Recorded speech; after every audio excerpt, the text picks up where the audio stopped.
चलो भाई, आज का टॉपिक है तुम्हारा। हमने पिछली क्लास में जो पढ़ा, आपको डिविजिबिलिटी जो यानी कि विभाजकता है ना, मैं आपको पढ़नी पड़ेगी बहुत अच्छी तरीके से, ठीक है ना। इसमें विभाजकता का काफी अच्छा इस्तेमाल है, आपको डायरेक्ट इस्तेमाल मिलेगा, ठीक है ना। तो आज की क्लास में हम क्या पढ़े, गुणनखंड और गुणज। इंग्लिश में बोलते हैं इसको फैक्टर, और गुणज जो क्या बोलते हैं, मल्टीपल्स, ठीक है ना। अब देखो, सबसे पहले हम फैक्टर को समझते हैं कि फैक्टर असल में होता क्या चीज है ना। जैसे कि सपोज मैं कोई संख्या ले लेता हूँ, जैसे कि मैंने आपको ये दे दी 24, ठीक। और मैं कहता हूँ आप इसके मुझे क्या बताओ, आप गुणनखंड बताओ या फैक्टर बताओ, ठीक। देखो शब्द को एक बार ध्यान से देखो, आप क्या लिख रहा है, गुणनखंड। खंड का मतलब होता है यानी कि खंड, यानी कि अलग अलग कर देने, खंड कर देने, ये कहते नहीं खंड कर दो भाई, इसके अलग अलग खंड कर दो। तो यानी कि इसको, ये 24 संख्या है हमारी, इसके आपको खंड कर देने, ठीक है ना। खंड किस तरीके से करेंगे, खंड करने के दो तरीके हैं हमारे पास। इस 24 को एक तो मैं इस तरीके से कर सकता हूँ कि भैया ये 24 है मेरे पास, इस 24 को मैं इस तरीके से जो है, आपने देखा भी होगा अपनी किताबों में, इस तरीके से लिखा रहता है। इसमें करना क्या होता है, आपको यहाँ पे देखो, दो से भाग दो इसको। क्या करो, आप इसको दो से भाग दो, तो आपके पास कितना आ जाएगा, 12। फिर दो से फिर भाग दो इसको, 12 को, तो आपके पास कितना आएगा, 6। फिर आप इसको दो से फिर से भाग दो, तो कितना आएगा आपके पास, 3। फिर इस 3 को फिर से भाग दो, तो आपके पास कितना आ जाएगा, 1। यानी कि हमें तब तक भाग करते रहना है जब तक यहाँ पे 1 नहीं लगता। अच्छा, दूसरी बात इसमें ये देखो, आप सबसे पहले स्टार्ट 2 से ही करना है ना, जब भाग करोगे। ऐसा नहीं कि आप डायरेक्ट 3 से कर रहे हैं, 4 से कर रहे हैं, वो मैं आपको बताऊंगा कारण क्या है उसका। लेकिन आप पहले इस बात को समझो, 2 से चेक करो, 2 से कट रहा है, यहाँ पे भी 2 से कट रहा है, यहाँ पे भी 2 से कट रहा है। फिर 2 से नहीं कटने का ये, फिर कटेगा ये 3 से। अब 3 से काटने के बाद हमारे पास क्या आ गया, 1 आ गया। यानी कि हमें तब तक काटते रहना है जब तक आपके पास क्या नहीं रहता, नीचे 1 नहीं आ जाता, ठीक है भाई। तो यानी कि इस 24 को हमने क्या कर दिया, इस 24 को हमने दो दो दो इस तरीके से हमने क्या कर दिया, इसके खंड कर दिए। तो इस चीज को मैं कैसे लिख सकता हूँ, 2 गुना 2 गुना 2 गुना 3। इस चीज को मैं ऐसे लिख सकता हूँ, ठीक है ना। यानी कि अगर आप इन सब की गुणा करोगे, 2 दूनी 4, 4 दूनी 8, और 8 या 24, तो आपके पास क्या आएगा, 24 ही आएगा, ठीक है ना भाई। आपके पास कितना आएगा, आपके पास 24 ही आएगा, ठीक। एक तरीके का ये है हमारा कि इसके क्या कर दिया हमने, खंड कर दिया अलग अलग, ठीक है ना। ये भी क्या हो गया, इसके गुणनखंड हो गए, ठीक है ना। एक तरीका खंड करने का क्या है, इसका फैक्टर निकालने का क्या तरीका है, कि आप में सारी संख्या लिखो जो 24 को क्या कर देगी, काट देगी, है ना। वे सारी संख्या आप लिखो जो 24 को क्या कर देगी, काट देगी। अच्छा, एक शब्द ये जो मैं काटना इस्तेमाल कर रहा है, ये मैं बार बार इस्तेमाल करूंगा। काटने का मतलब होगा इनके भाग करना, है ना। काटने का मतलब भाग करना। जैसे कि ये तुम्हारा 24 लिखा हुआ है यहाँ पे, मैंने इसको किस चीज से काटा, 2 से काटा, तो यानी कि 24 को मैंने 2 से भाग किया, है ना। तो वे सारी संख्या लिख दो यहाँ पे जो 24 को काट देगी पूरा पूरा। तो देखो क्या, ये 24 1 से कट जाएगा, बिल्कुल कट जाएगा। 2 से कट जाएगा, कट जाएगा। 3 से कट जाएगा, बिल्कुल कट जाएगा, है भाई। 4 से कट जाएगा, 4 से भी कट जाएगा भाई। 6 से भी कट जाएगा ये, 8 से भी कट जाएगा ये, फिर ये 12 से भी कट जाएगा, 24 से भी कट जाएगा। चेक करके देख लो आप, क्या मैंने ये चीजें सारी सही लिख दी क्या भाई। 1 से भी, 2 से भी, 3, ये सारी जो संख्या है, ये वे संख्या है जिससे ये 24 पूरा पूरा विभाजित हो जाएगा, भाग हो जाएगा और कट जाएगा। इतनी बात क्लियर है। तो एक तो मैंने 24 को इस तरीके से खंडित कर दिया, यानी कि अलग अलग टुकड़ों में बांट दिया। एक मैंने इस तरीके से बांट दिया, ठीक। अच्छा, ये क्या चीज होती है और ये क्या चीज है, इसके बारे में मैं आपको बता देता हूँ। देखो, ये जो चीज है इस तरीके से खंडित करने को कहते हैं हम प्राइम फैक्टर। इनको बोलेंगे हम प्राइम फैक्टर्स। प्राइम फैक्टर्स यानी कि अभाज्य, अभाज्य गुणनखंड। क्या बोलेंगे इनको, अभाज्य गुणनखंड। इन संख्याओं को क्या बोलेंगे हम, अभाज्य गुणनखंड। और ये जो आपको ये चीजें जो दिखाई दे रही हैं, ये है हमारे सिंपल गुणनखंड, गुणनखंड। आई बात समझ में भाई। ये क्या है, हमारे सिंपल गुणनखंड। कि हमने 24 को जो है ना, इन सारी जगह हमने क्या कर दिया, बांट दिया, यानी कि वे सारी संख्या लिख दी जो 24 को क्या कर देगी, पूरा पूरा काट देगी, ठीक है ना। तो ये क्या हो गया, इसके केवल गुणनखंड, या फिर आप कहे फैक्टर। ये क्या हो गया, इसके फैक्टर हो गए। और ये क्या हो गया, इसके प्राइम फैक्टर। अगर क्वेश्चन में वो कहता है कि आप किसी संख्या के प्राइम फैक्टर बताओ, तो आप इस तरीके से प्राइम फैक्टर निकाल लोगे। अगर वो कहता है कि केवल गुणनखंड बताओ, यानी कि केवल फैक्टर बताओ, आप केवल आप फैक्टर बताओ, तो भैया फैक्टर्स हम कैसे निकाल लेंगे, इस तरीके से निकाल लेंगे। यानी कि मैं सारी संख्याएं जो क्या कर देगी, इस 24 को पूरा पूरा काट देगी, मैं इसके क्या होंगे, सारे के सारे गुणनखंड, या फिर आप फैक्टर कह सकते हो उसको। और प्राइम फैक्टर किस कहेंगे, इस तरीके से हम प्राइम फैक्टर कहेंगे इसको। ठीक। अब इसको प्राइम फैक्टर ही क्यों बोलते हैं, ये मैं आपको बता दूंगा कि प्राइम यानी कि अभाज्य संख्या, आप सभी को पता होगा अभाज्य संख्या किसको बोलते हैं। अभाज्य संख्या हम किस चीज को बोलते हैं, अभाज्य संख्या में सारी संख्या जो एक और अपने आप से कटे, अपने आप से, है ना। ए में सारी संख्याएं जो या तो एक से कटेगी या अपने आप से कटेगी, किसी तीसरी संख्या से नहीं कटने की, उसको हम क्या बोल लेंगे, प्राइम नंबर बोल लेंगे, या फिर अभाज्य संख्या बोल लेंगे, है ना। तो आप चेक करके देखो, ये जितनी भी संख्याएं यहाँ पे दो दो दो तीन, ये जितनी भी संख्याएं लिखी हुई है, ये सारी की सारी क्या है, प्राइम संख्याएं है, यानी कि प्राइम नंबर है, यानी कि अभाज्य संख्या है। तो इसलिए हम इस तरीके के मेथड को क्या बोलते हैं, प्राइम फैक्टर बोलते हैं। जो हमारे पास फैक्टर है, ये इनको क्या बोलेंगे, हम प्राइम फैक्टर बोलेंगे, अभाज्य को नहीं बोलेंगे। क्या इतनी बात समझ में आई क्या आपकी, बताओ, है भाई। क्या आपकी ये बात सही समझ में आएगा कि प्राइम फैक्टर क्या होता है और केवल फैक्टर क्या होता है, इतनी बात क्लियर है, ठीक है ना। चलो ये, अच्छा, जैसे कि सपोज मान लो मैं एक क्वेश्चन ले लेता हूँ आपको, एक क्वेश्चन मैं ले लेता हूँ, देखो एक क्वेश्चन मैं यहाँ पे ले लेता हूँ, एक क्वेश्चन मैं ले लेता हूँ यहाँ पे, आपके पास ये क्वेश्चन है, 360 के अभाज्य गुणनखंड होंगे, है भाई। ये आपके पास क्वेश्चन लिखा हुआ है, 360 के अभाज्य गुणनखंड, और ये आपके पास इस तरीके से ऑप्शन है कि भाई 360 के अभाज्य गुण, अब इसने केवल गुणनखंड पूछा है, अभाज्य गुणनखंड, इसने क्या पूछा है, अभाज्य गुणनखंड। तो हम इसके अभाज्य गुणनखंड ही बताओगे, हालांकि इन्होंने ऑप्शन में हमें दे दिया है ना। अब देखो हमने आपको कैसे बताया कि इसके अभाज्य गुणनखंड कैसे निकालना है, 360 इसको हम क्या करेंगे, इस तरीके से करेंगे, है ना। और हम क्या करेंगे भैया, इसको दो से क्या करो, भाग करेंगे। जब दो से आप इसको भाग करेंगे, जिस बच्चे को नहीं आता भाग करना, वो अलग से ऐसे कर लेगा, ठीक है भाई, ऐसे भाग करके देखता है क्या आएगा, ठीक है ना, भाग तो सभी बच्चों को आती होगी। तो जब हम इसको 360 को दो से भाग करेंगे, तो हमारे पास आएगा 180, बात समझ में आई, है ना। फिर दो से फिर चला जाएगा ये। भाई अच्छा एक बात बताओ मुझे, दो से क्यों जाएगा, हमें डायरेक्ट कैसे पता लग जाएगा कि ये दो से जाएगा या नहीं जाएगा, है भाई। ये मैंने आपको एक भाजकता की जो वीडियो है उन्हें आप चेक करो जा करके, वहाँ मैंने सारी चीजें सिखा रखी, दो से कैसे पता लगेगा डायरेक्ट, तीन से कैसे पता लगेगा, चार से कैसे, पाँच से, छह से, सारी चीजें मैंने आपको सिखा रखी है ना। यानी कि लास्ट में देखो, जिसके भी लास्ट में जीरो होगा या फिर ऐसी संख्या होगी जो दो से विभाजित हो जाएगी, तो पूरी पूरी संख्या दो से विभाजित हो जाएगी, है ना। वे सारी चीजें मैंने उसमें डिसाइड कर रखी। अब यहाँ देखो, ये दो से पूरा पूरा कट जाएगा, जब दो से इसको हम काटेंगे तो यहाँ पे कितना आ जाएगा, 90, ठीक है भाई। फिर दो से हम काटेंगे इसको, तो दो से काटने के बाद हमारे पास क्या आ जाएगा, 45। फिर हम, अब देखो आप चेक करके मुझे बताओ कि 45 किस संख्या से कटेगा, है भाई। चेक करो देखो, अब ये दो से तो कटने का नहीं, क्योंकि लास्ट में क्या है, विषम संख्या है ना। अब चेक करो आप, तीन से कट जाएगा भाई, तीन से कैसे चेक करेंगे हम, चार और पाँच को जोड़ के देखो भाई, दोनों अंकों को जोड़ के देखो, चार और पाँच कितना आ गया मेरे पास, नौ। और मैंने आपको सिखा रखा, जब इन अंकों का जोड़ जो है नौ आ जाएगा, या फिर ऐसी संख्या आएगी जो तीन से कटेगी, तो इन संख्याओं का या पूरी पूरी संख्या भी किससे हो जाएगी, तीन से पूरी पूरी विभाजित हो जाएगी, है ना भाई। तो इसका मतलब यह संख्या पूरी पूरी तीन से विभाजित हो जाएगी। जब तीन से हम इसको विभाजित करेंगे, तो तीन कम तीन और तीन पंजे 15, तो 15 हमारे पास आ जाएगा, है भाई। अब फिर 15 तो तीन से पूरा पूरा कट जाएगा, तीन पंजे 15, फिर पाँच से कट जाएगा, पाँच एकम पाँच, है ना। हमें तब तक काट देना है जब तक हमारे पास क्या नहीं आता, एक नहीं आ जाता।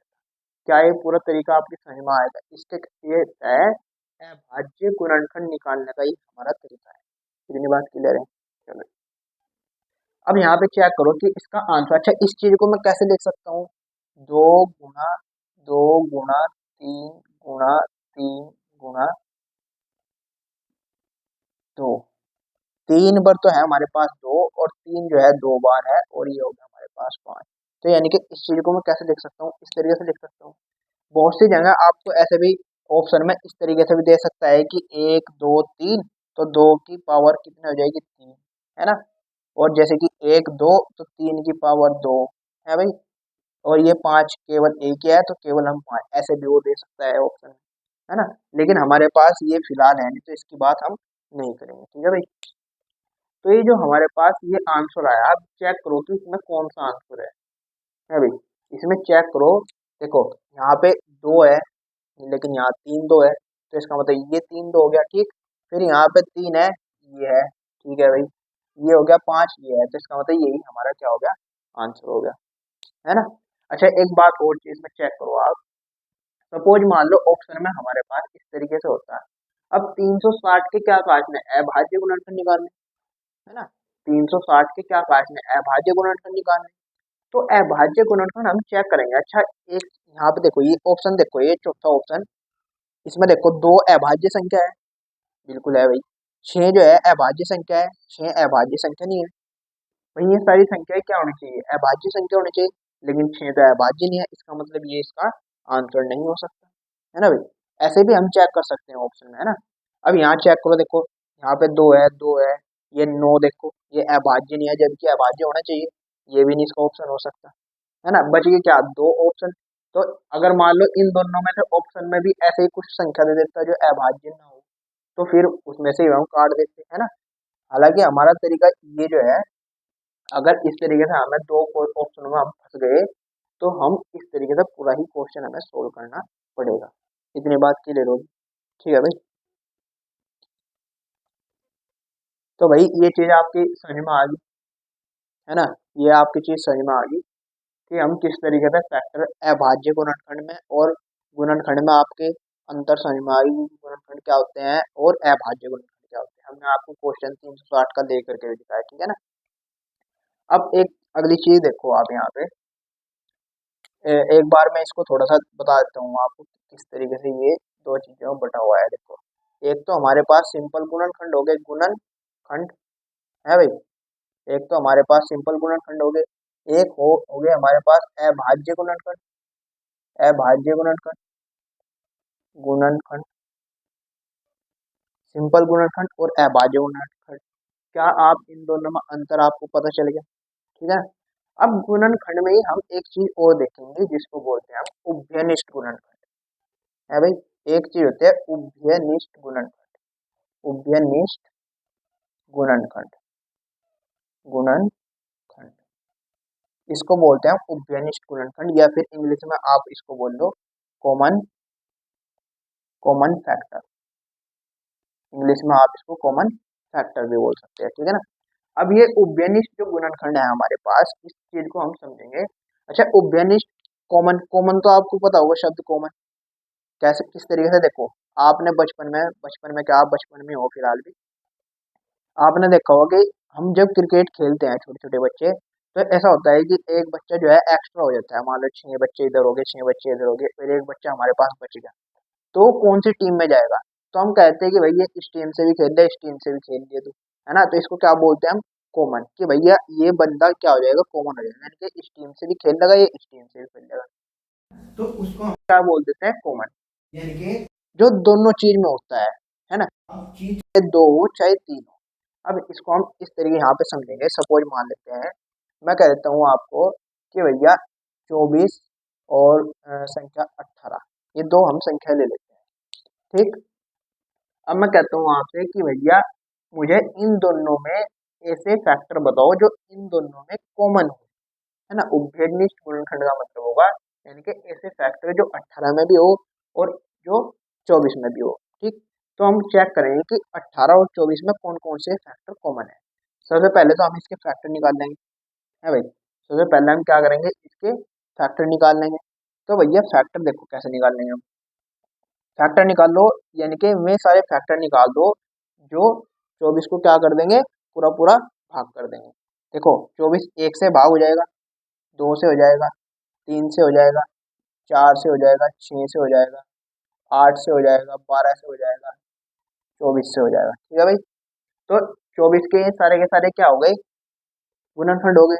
इसी तरीके से 18 के चेक करो, 18 एक से पूरी पूरी तरीके से भाग हो जाएगा, है भाई, दो से हो जाएगा, तीन से हो जाएगा, छः से पूरी तरीके से कट जाएगा, है भाई, नौ से कट जाएगा और 18 से कट जाएगा। तो यानी कि इसके गुणनखंड ये हो गए, इसके गुणनखंड ये हो गए। मैं केवल गुणनखंड की बात कर रहा, ना कि अभाज्य गुणनखंड। ये सारे के सारे क्या है, इसके गुणनखंड है। लेकिन इसने कहा हमसे क्या, उभयनिष्ठ गुणनखंड बताओ, है ना। उभयनिष्ठ गुणनखंड, उभयनिष्ठ गुणनखंड का मतलब है यानी कि वे सारे गुणनखंड जो कि इसमें भी हो और इसमें भी हो।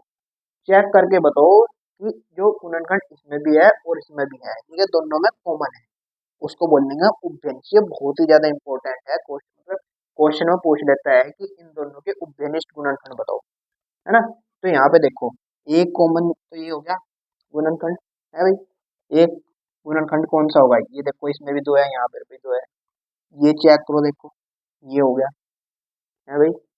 ये छह देखो, और कोई है, बस मेरे पास यही एक हो गया, दो हो गया, तीन हो गया, और हमारे पास क्या हो गया, छह हो गया, है भाई। तो ये एक दो तीन और छह, यही हमारे पास क्या है, उभयनिष्ठ गुणनखंड है। इतनी बात समझ में आएगा भाई तुम्हारी। इस चीज को बहुत ही अच्छे तरीके से ध्यान से समझ लो, क्योंकि इस तरह के क्वेश्चन आते हैं। क्वेश्चन में अभाज्य गुणनखंड पूछ लेगा वो, सिर्फ ये पूछ लेगा, संख्या पूछ लेगा कि 24 के गुणनखंडों की संख्या बताओ कितनी है। तो एक दो तीन चार पाँच छः सात आठ, तो आठ संख्या है ना। तो इस तरीके से कुछ भी क्वेश्चन वो पूछ सकता है। उभयनिष्ठ गुणनखंडों की संख्या पूछ लेगा कि 18 और 24 के उभयनिष्ठ गुणनखंडों की संख्या बताओ, है ना। तो हम इस तरीके से जो है उभयनिष्ठ गुणनखंड क्या होते हैं, गुणनखंड क्या होते हैं, और अभाज्य गुणनखंड क्या होते हैं, है ना। तो ये सारी चीजें हमें जो है सीखनी पड़ेगी। इतनी बात समझ में आई। अगली चीज, एक चीज हम और इसमें बता देते हैं आपको, ये तो हो गया उभयनिष्ठ गुणनखंड, है ना। अगर वो बोल दे कि मेरे को जो है, यहाँ पे लिख देता हूँ, अभाज्य उभयनिष्ठ गुणनखंड, अभाज्य उभयनिष्ठ, अभाज्य उभयनिष्ठ गुणनखंड बताओ, गुणनखंड, अभाज्य उभयनिष्ठ गुणनखंड, यानी कि मुझे वे सारे ऐसे मतलब वे सारे अभाज्य गुणनखंड बताओ। यहाँ पे केवल क्या था, उभयनिष्ठ गुणनखंड, है ना। इसमें ये तो नहीं लिखा हुआ कि अभाज्य है कि क्या है, इसमें कहा गया कि केवल गुणनखंड।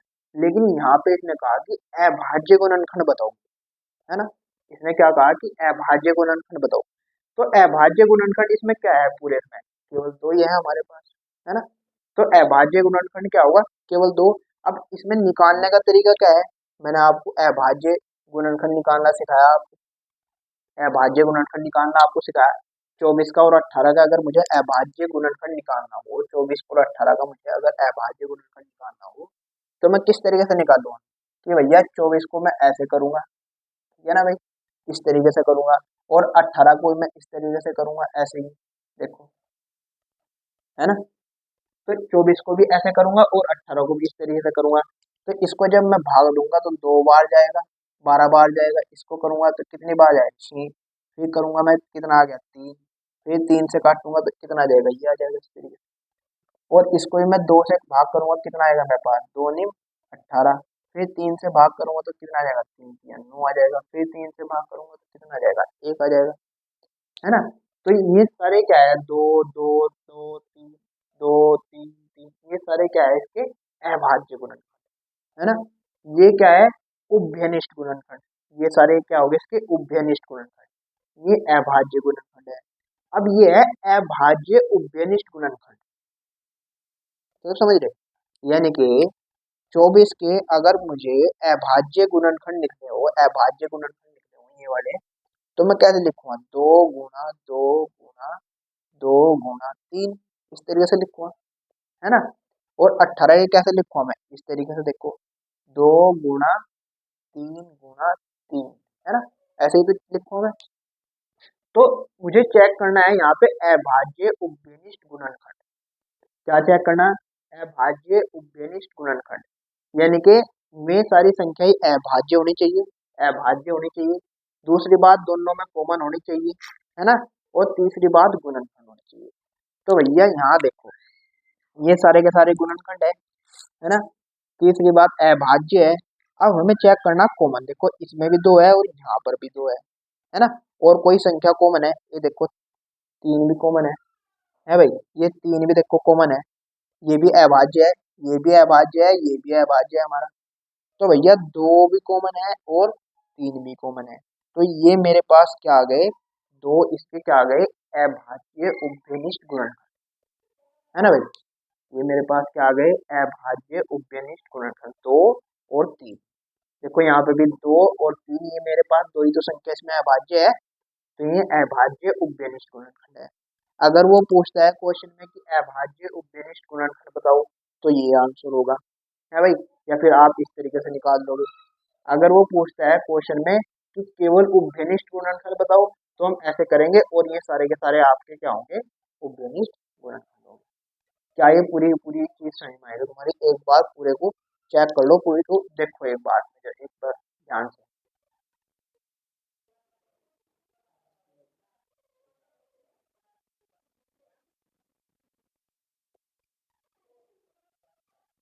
एक बार पूरी तरीके से इस चीज को देखो, फिर आगे बढ़ते हैं।